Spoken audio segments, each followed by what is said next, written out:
Hi there. I am in my backyard garden.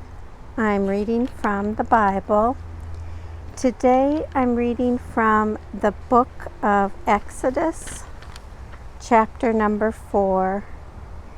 In chapter 4 of Exodus, it talks about Moses' miraculous power, and then it finishes up by talking about Moses returns to Egypt. But before I get started, I want to talk just a little bit about what I'm showing you in the garden today.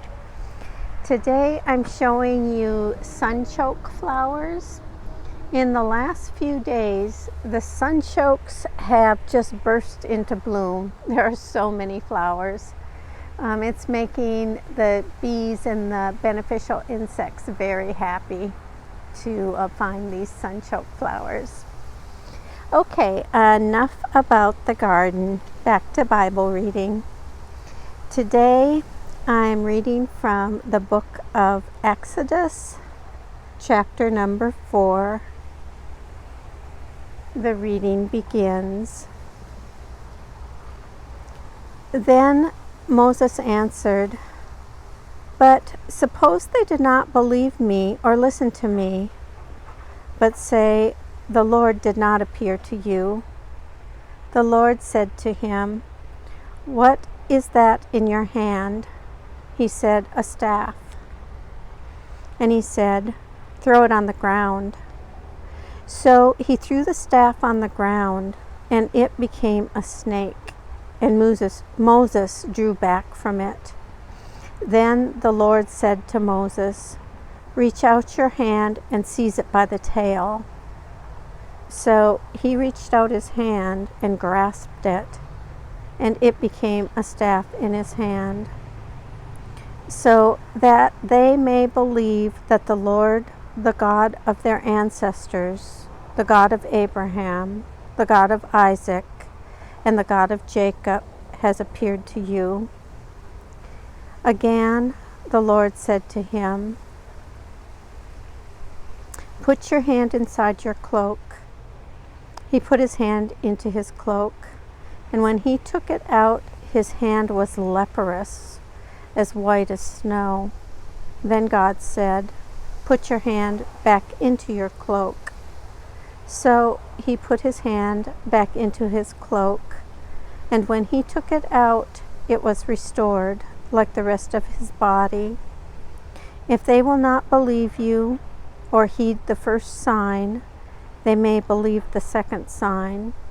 If they will not believe even these 2 signs or heed you, you shall take some water from the Nile and pour it on the dry ground, and the water that you shall take from the Nile will become blood on the dry ground." But Moses said to the Lord, "O my Lord, I have never been eloquent, neither in the past nor even now, that you have spoken to your servant. But I am slow of speech and slow of tongue." Then the Lord said to him, "Who gives speech to mortals? Who makes them mute or deaf, seeing or blind?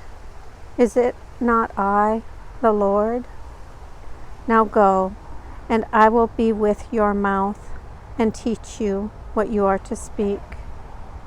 But he said, "Oh my Lord, please send somebody else." Then the anger of the Lord was kindled against Moses, and he said, "What of your brother Aaron, the Levite? I know that he can speak fluently. Even now he is coming out to meet you, and when he sees you, his heart will be glad.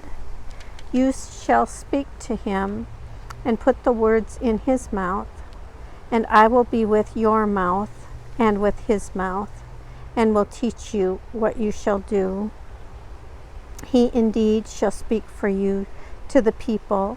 He shall serve as a mouth for you, and you shall serve as God for him. Take in your hand this staff with which you shall perform the signs." Moses went back to his father-in-law Jethro and said to him, "Please, let me go back to my kindred in Egypt and see whether they are still living." And Jethro said to Moses, "Go in peace." The Lord said to Moses in Midian, "Go back to Egypt, for all those who were seeking your life are dead." So Moses took his wife and his sons, put them on a donkey, and went back to the land of Egypt. And Moses carried the staff of God in his hand. And the Lord said to Moses, "When you go back to Egypt, see that you perform before Pharaoh all the wonders that I have put in your power.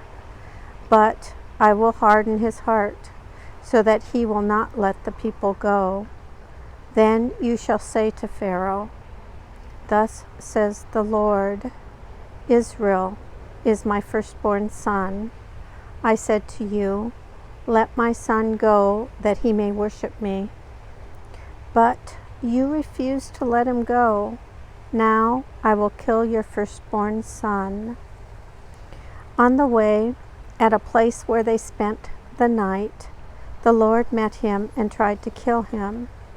But Zipporah took a flint and cut off her son's foreskin and touched Moses' feet with it and said, 'Truly you are a bridegroom of blood to me.'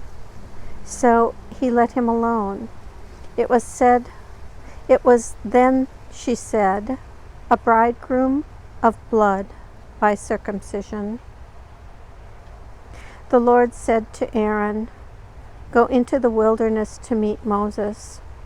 So he went, and he met him at the mountain of God and kissed him. Moses told Aaron all the words of the Lord with which he had sent him, and all the signs with which he had charged him. Then Moses and Aaron went and assembled all the elders of the Israelites. Aaron spoke all the words that the Lord had spoken to Moses, and performed the signs in the sight of the people. The people believed, and when they heard that the Lord had given heed to the Israelites, and that he had seen their misery, they bowed down and worshipped. Here ends the reading of Exodus, chapter number 4.